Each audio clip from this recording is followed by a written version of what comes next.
Ẹ káàbọ̀ sí orí ìkànnì yìí, ẹ jẹ́ ká farabalẹ̀. Ṣé rí àwọn fídíò yìí a máa play fún yín níbi tí wọ́n ti tú pẹrẹpẹrẹ àṣírí. Ẹ ti mọ̀ wípé táwọn ò bá rí báyìí, àwa kì í sọ ìta bá sọ gan.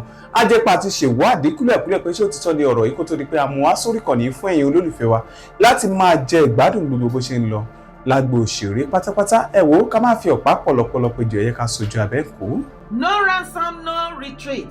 The drones are up.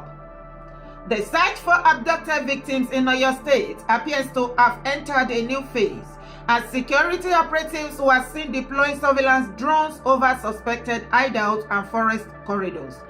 The message being sent is clear. Criminals cannot be allowed to operate freely while innocent citizens remain in captivity. Nigerians will be hoping this intensified operation leads to the safe rescue of victims and the restoration of peace in affected community. Lọ́rọ̀ kan ṣá, wọ́n jẹ́ kó yé ìwà àti èmi nísìn wípé ọ̀rọ̀ àwọn tí wọ́n kọ́ lọ ní Ọ̀yọ́, àwọn ọmọ wa àtàwọn àwọn teachers o, wọ́n ló ti gba bòmí yọ, wọ́n ní àìmọye drone ni wọ́n ń lò báyìí káàkiri tó fi ń wá wọn. Ọ̀rọ̀ yìí ti fẹ́ máa dojúrú mọ́yàn lọ́wọ́ o, because ṣé mọ̀ pé ó ti ń rẹ àwọn èèyàn wa. Àbẹ́yìn ò notice pé ó ti ń rẹ̀ wá báyìí, ó ti ń rẹ̀ wá nǹkan tí state government ń dúró dè, nǹkan tí Ṣèyí Mákindé fẹ́ ṣe gangan nìyẹn. At the end of it, ṣàríà yẹn gangan ó máa gbé fún wọn. Wọn ò ní sọ síta, wọn kàn déédéé wá irọ́ kan àbí nǹkan kan, wọn á ná release àwọn yẹn, wọn sàn kankan, irọ́ ni ẹ má fọ́. At the end of it, Mákindé máa fún wọn ní 1 billion, gbogbo nǹkan tó ń dìmáàdì fún pátápátá náà máa kó sílẹ̀. Ẹjọ́ kí wá ní ọ̀pọ̀pọ̀rìpọ̀ ìyà tẹ́ wá fi ń jẹ àwọn ọmọ tó wà bẹ́yìn, ọmọ 2 years 3 years 4 years. Ẹ wọ àwọn tíjà ń bẹ̀, ẹ wọ ọmọ tó pọ̀ sẹ́yìn. Kí wá ní ìyà tẹ́ wá fi jẹ wọ́n bẹ̀, because ibi tẹ́ ẹ bá lọ yìí, mo ti sọ fún wa, mo ní àti state àti federal wọ́n ti mọ wiki point àwa Nigerians. Starting la máa ń ní àkíní continuity. Ṣẹ́rí tátẹ́gùn bá fẹ́ sí jù báyìí lọ, ẹ rí pé everybody ò tẹ̀ ní rántí mọ́, wọ́n ti gbàgbé àwọn yẹn síbẹ̀ yẹn. Ṣé àti yá sáré gbàgbé wọn náà nìyẹn? Ok, ẹ tẹ̀lé mi wá wo fídíò. Mọ́sálásí àti ilé Ṣàngó wọ́n fara tira wọn báyìí. Kọ́kọ́ wò báyìí, mọ́sálásí ní báyìí lọ́yọ̀. Kọ́ máa wò mọ́sálásí nìyí o, mọ́sálásí rẹ̀ o. Ilé Ṣàngó rẹ̀ o. Tó ti rí mọ́sálásí lọ fún. Wá wo ilé Ṣàngó. Ẹnu ọ̀nà yìí. Ilé tọ́lá fún ẹ̀yọ́. Tọ́ di adé. Níbi tó gbàjáde rẹ̀. Níbi tọ́lá fún ẹ̀yọ́ gbàjáde rẹ̀. Kí mo fẹ́ kó mú bẹ́ẹ̀. Tó wá rí mọ́sálásí rẹ̀. A kì í ràn jímọ̀ bẹ́ẹ̀ lónìí. Oníṣàngó ò ní jáde, kò ní nílùú, kò ní sí kankan o. Wọ́n bára wọn jà rárá. Wọ́n àdì sọ́fù wa rí bí tá a fi ń kírun. Wọ́n máa sọ̀kò tá a máa kírun, wọ́n àní dí wa lọ́wọ́. Tó wá ráwọn Ṣàngó náà rè sátọ̀dé níjọ́ ẹ̀sìn wọn. Kò ní tọ́ka mùsùlùmí pẹ̀lú wọn o. Wọ́n bára wọn jà rárá. So tó wá rí fọ́nẹ́tì tó wà bẹ́ẹ̀ ni pé tó bá kó mọ́sálásí, ó bọ̀ sí ilé Ṣàngó. Tó bá kó ilé Ṣàngó, ó wá bọ̀ sí chọ́ọ̀chì. Àtà Baptist church nìyẹn. Ó ti rí church ni o, wọ́n jọ tira wọn ni. Àwọn méjèèjì bí wọ́n ṣe wà yẹn, àwọn mẹ́tẹ̀ẹ̀ta Aláàfin ọba wọn parí ìjà rẹ̀. Aláàfin kò pé mùsùlùmí, kò pé oníṣẹ̀ṣe báyìí, kò pé àwọn kírísítẹ̀nì pé yẹ jẹ́ ẹjọ́ òkó àbẹ́bà yẹn parí ìjà rí, kò ṣẹlẹ̀ rí lọ́yọ̀. Nínú ìlú Kòso yìí, nínú Kòso bí Ṣàngó wọlé sí, kò ṣẹlẹ̀ rí. Tó bá wá wùwọ́ kẹ́nìkan jókòó sọ online. Kó ní àwọn kìrìsìtẹ́nì yẹn ẹ má bá wọn ṣe o. Kẹ́nìkan jókòó sọ online. Kọ́mọ ní oníṣàngó yẹn ẹ má bá wọn ṣe o. Àbí kó ní tẹ̀sẹ̀ kan náà dìde. Kọ́mọ ní ẹ má bá wọn mùsùlùmí ṣe o. Ó ń ṣera rẹ ni, àwa ti wálé ọdún báyìí. Àwọn ọ̀rẹ́ wa tí wọ́n jó Ṣàngó akíra wa àjà. Àwọn kìrìsìtẹ́nì akíra wa àjà. Kò síbi tí a gbà tá a ṣera wa o. Ọwọ́ mẹ́kọ́ tí mo fẹ́ kó mú ń bẹ̀, gbogbo ẹ̀yin tẹ́ ń ṣe wáàsí nínú àwọn mùsùlùmí, nínú ẹ̀yin tẹ́ ń ṣe wáàsí nínú àwọn oníkìsẹ̀sí, tẹ́yin náà ń pèpè sójú ọ̀nà tẹ̀sí, àtẹ̀yin pásítọ̀ tẹ́yin náà ń ṣe ìṣẹ̀sí. Ó láwọn tí wọ́n bá bá yín kírun, tí wọ́n bá yín sọ̀rọ̀ lọ́wọ́ Ànábì Enikeni, ẹ má bu Ọlọ́run wọn, ẹ má bá wọn bú ní Ṣàngó, ẹ má bu oníṣẹ̀sí, ẹ má bá wọn bú Ọlọ́bàtálá.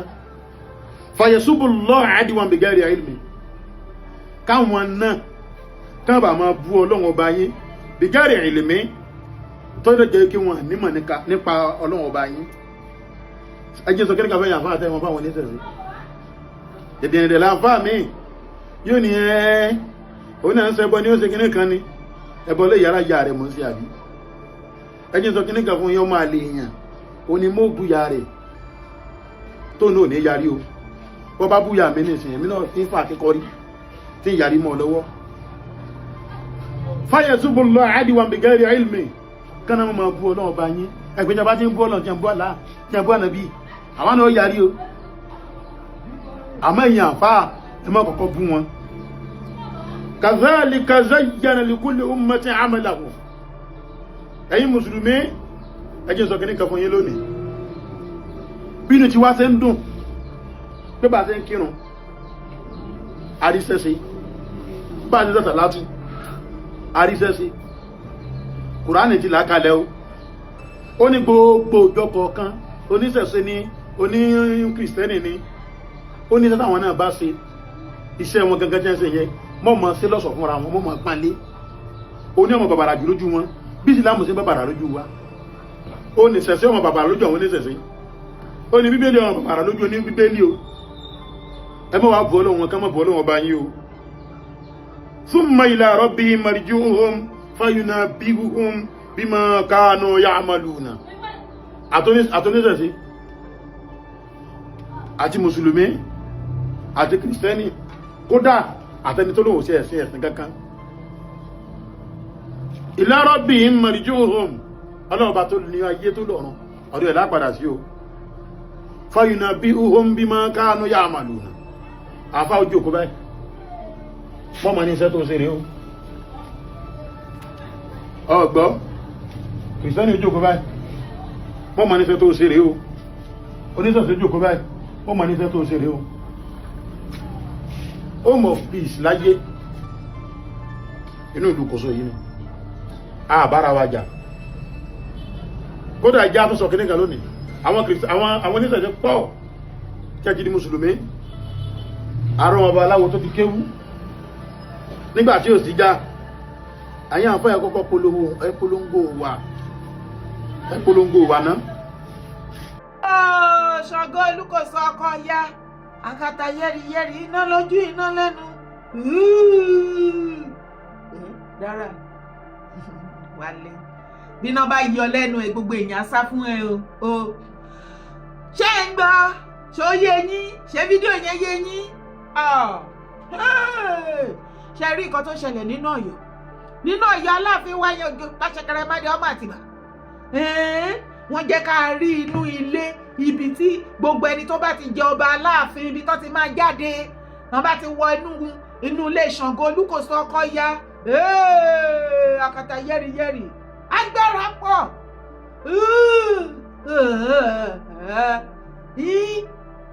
wọ́n ní tó bá jáde ṣẹ̀bẹ̀ rí ilé Ṣàngó ọkọ ya ẹ̀dẹ̀ tún wọ mosque tó já sí wípé ẹ̀ ń jẹ́ kó yé wa nínú fídíò bàbá wa ẹ̀ ń jẹ́ kó yé wa wípé ní Ọ̀yọ́ Aláàfin o àti ṣẹṣẹ àti mùsùlùmí wọ́n gbà fúnra wọn ìkan òdì kan lọ́wọ́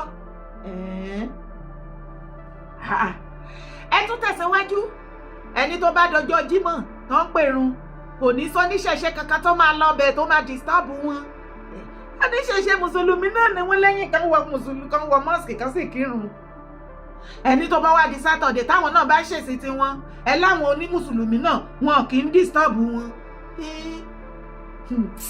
bóyá yẹ káyé ṣe rí náà nìyẹn ṣé bóun náà láruwo tí mò ń pa fún ìran mi kẹjẹ kọrọ èkó yé wa kí gbogbo wa má gbé parí kò sí èsì tí ò ní ìwúlò títí ẹ má jà kọ̀ndẹ́mù ìkan fún kan ẹ wá o bàbá kí lorúkọ dádì yẹ̀yìn tẹ bá mi kọ síbi comment section bàbá ẹ wá ẹ jọ ṣé inú ilé yẹn lóòótọ́ ni Ṣàngó ọkọ yá wà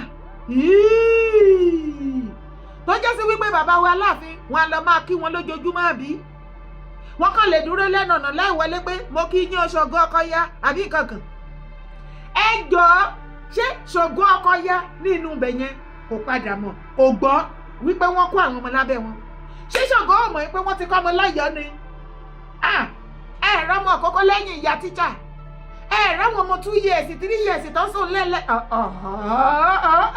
ṣé Ṣàngó òrin ni báyẹn gé orí bàbá Oyèdòkun yẹ́yẹ́ ògo ọkọ yóò rí ní ẹ̀tì ẹ̀dúró ní ẹ̀jẹ̀ àsòtọ́rọ̀ wọ́n ní a lè rán ààrẹ òpìtàn sì ṣàánú àwọn ọmọ ìran Yorùbá at least ẹ̀yin lẹ jẹ́ kó yé wa ní ìgbà ìjẹ̀yìn àti Ìbà Gàníyù Ìgè Adams ẹni bẹ́ẹ̀ ọ̀bùn yín ò bá ní gbogbo nǹkan láyé kì í ṣe bíi tààrà ẹni ara yẹn ó dá yín lójú jàdá lọ bàbá kí lẹ fẹ́ gbà níbi tá a bá dé gbogbo àwọn ọmọ kó o tún ajíire both ní Nàìjíríà àti lókè òkun kì í ṣe ìjọba o torí ìjọba wọn ń tàn wá ní ṣé state government fẹ́ sọ wípé wọn mọ ibi táwọn ọmọ yẹn wà ní ṣé federal government fẹ́ sọ pé wọn mọ ibi táwọn ọmọ yẹn wà láwọn tó ń jẹ́ kó yé wa wípé wọn ò fẹ́ rọ fádù láti kó wọn ni kó má bàa pa àwọn ọmọ èwo wá tún ní dúróònù tẹ́ ń gbé kiri èrò ti kún ẹnu state àti gọ́fìmẹ̀ntì ó kàn yanilẹ́nu ni wípé láìpẹ́ láìjìnà everybody akàndẹ̀ gbàgbé wọn síbẹ̀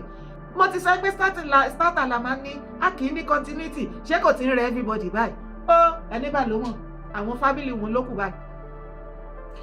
ẹjọ́ ààrẹ òpìtàn wọ́n gbé mi débẹ̀ mo wá àlàyé títí tí wọ́n ní ara yẹn Ṣàngó ohun kan tó dájú ni tí ò rújú ẹ̀yin náà dẹ̀ máa ń sọ pé kò rújú wọ́n ní tán bá ti bẹ Ṣàngó lọ́wọ́ ẹ̀ pé kó lọ gbé nǹkan tó sọnù àbí nǹkan kan tó wọ́n fi ṣàní láti tú àṣírí wọ́n ní wọ́n máa fún lórúkọ àtàdírẹ́sì ní Ṣàngó ní wọ́n ní ibi tán bá rán lọ gangan ibẹ̀ ló máa lọ àwọn tó bá rán sí ó máa lọ mú wọn kò ní mú àwọn ẹlòmíì tó bá wà ní gbèrígbèrí ibẹ̀ ẹjọ́ kí la wá dúró dé bàbá Láàfin Ọ̀wádé ṣé inú yín dùn bọ́ ṣe kó àwọn ọmọ yẹn lọ ni kì í ṣoríire fún orílẹ̀-èdè ilẹ̀ Yorùbá kò sí ilẹ̀ Yorùbá kankan ìtìjú disgrace lélẹ̀ ìpẹ́ ẹjẹ́ ìkan ẹjẹ́ àròlé Ṣàngó bàbá ẹ̀yin gan ló yẹ mú kíní ní tí kankan yín o bàbá Láàfin Ọ̀wádé ẹ̀yin gangan lẹ́ ń ṣe nílẹ̀ ń ṣe oṣù Ṣàngó so inú yín dùn bọ́ ṣe káwọn ọmọ yẹn síbẹ̀ ẹ lè bá wa ti ọwọ́ Ṣàngó bọ̀ pẹ̀lú àrá okay so ìjọba ń tàn wá àwọn oníṣẹ̀ṣe àtàwọn ọba wọ́n ń tàn wá everybody báyìí tọ́ra wọn àwọn èèyàn wá wà ń bẹ̀ àbí kí lẹ fẹ́ ká sọ wọ́n kàn dé tàn wá ni nǹkan ṣe oníṣẹ̀ṣe gòrí kankan ṣe oníṣẹ̀ṣe gòrí kankan ṣe lórí màtá tó wà lẹ̀ láti lọ kó àwọn ọmọ yẹn abracadabra ẹ̀yin ọmọ ní Nollywood ọ̀ràn yìí àsìkò tó ti ń tó sì tẹ ọbẹ̀ máa bá di torí àwọn nǹkan tí ò ṣẹlẹ̀ láyé ta wà yìí ó lè máa fi ṣe múfì kẹ́kọ̀ọ́ ṣí dànù ibẹ̀ ni kọ́kọ́ là ń lọ ẹ tí mo náà tẹ̀lé mi wá wo fídíò. So please, what is the meaning of Yoruba Fulani? Because this is a concept that I've been hearing pop up recently, especially among the people up north in Ilorin and the rest of that, where we now have the concept of Yoruba Fulani. It doesn't make any sense. On what merit does such kind of cultural subgroup exist? What convergence exists among the Fulanis and the Yorubas to establish a coalition of Yoruba Fulani?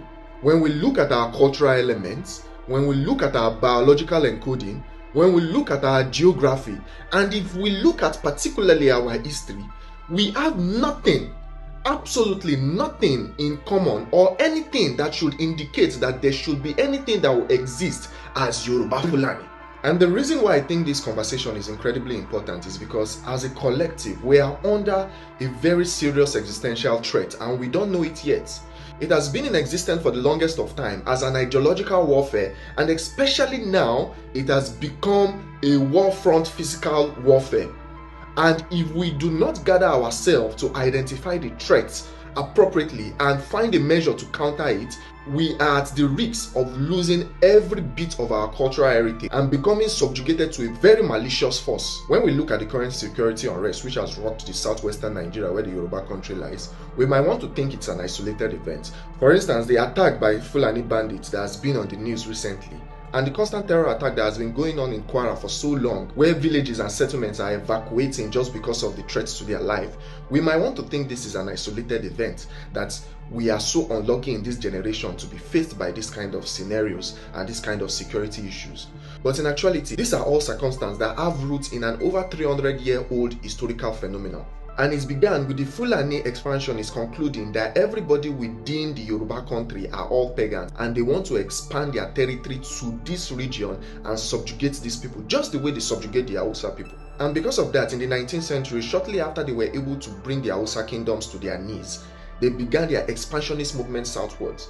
The kind of attacks that we are currently facing today under these Fulani bandits has the same type of DNA as the attacks that our ancestors faced when the Fulani military expansionists were trying to move southward and subjugate the Yoruba country. They burned down cities, massacred people, kidnapped people, and spread terror across the northern frontiers of the Yoruba country. It is devastating that not a lot of people in the Yoruba country today know that the original seat of the Oyo Empire was about 60 kilometers to the northwest of Ilorin.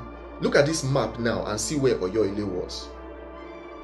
It was for the constant attack that Oyo faced under the Fulanis and eventual sacking of Oyo by the Fulanis that led Oyo to move its seat of government 130 kilometers south to where it currently is now. That's why I want you all to go and read Clapperton's journal when he was moving from Oyo down to Sokoto and see how many Yoruba towns and villages he recorded has been burnt and destroyed by the Fulani militants. When you are aware of this history, nothing that is currently happening today will seem as if it just spread out of nowhere. These people have had an expansionist agenda for over 300 years, if not more. And regardless of any impediments they might have faced, it has been cemented in their minds that they must execute this expansion. They must subjugate the Yoruba country, and if they do not achieve it, they will not rest. So when people come up and say that you are Yoruba Fulani, I begin to ask myself, on what merit does such kind of cultural identification stand? What culture does a person who identifies himself as Yoruba Fulani as? What is your language? What is your religion? ẹ̀yin olólùfẹ́ wa ẹ wò a ò ní rí jù báyìí lọ bó bá tún ṣe ń lọ báyìí a máa kò yín gbọ́ ó dàbọ̀.